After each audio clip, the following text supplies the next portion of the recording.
ஒரு விமர்சனத்தை பத்தி தெரிஞ்சுக்கணும் அப்படின்னா, உங்களுக்கு 110 வருட தமிழ் சினிமாவினுடைய ஹிஸ்டரி தெரிஞ்சிருக்கணும்.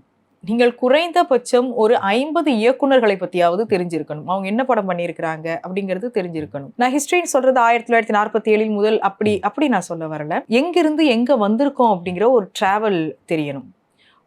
ஒரு படத்தை நீங்க பார்க்குற விதத்துல ஒரு மாற்றம் இருக்கணும். இது எல்லாத்துக்குமே ஒரு பயிற்சி தேவை. இது எல்லாத்துக்குமே ஒரு அனுபவம் தேவை. ஸோ இங்க வந்து ஒரு கருத்து சொல்றதுக்கும் விமர்சனத்துக்குமான வித்தியாசமே தெரியாம போயிடுச்சு. எல்லா கருத்துக்களும் விமர்சனமா பார்க்கப்படுது. அப்படி இல்ல. அதற்கு ஒரு உழைப்பை நீங்க குடுத்து தான் ஆகணும். இத்தனை வருடங்கள் நீங்க சொன்ன 2 பேருமே சுதீரும் சரி, திரு பரத்வாஜ் ரங்கனும் சரி, பல வருடங்கள் சினிமால இருக்கிறாங்க. அது சார்ந்து அவங்க வந்து வேலை பார்த்துருக்கிறாங்க. நிறைய படங்கள் பார்த்துருக்கிறாங்க. இப்போ நம்ம ஒரு இயக்குனர் பெயரோ, ஒரு ஒளிப்பதிவாளரினுடைய பெயரோ நம்ம சொல்லும்போது அவங்களுக்கு தெரியுது.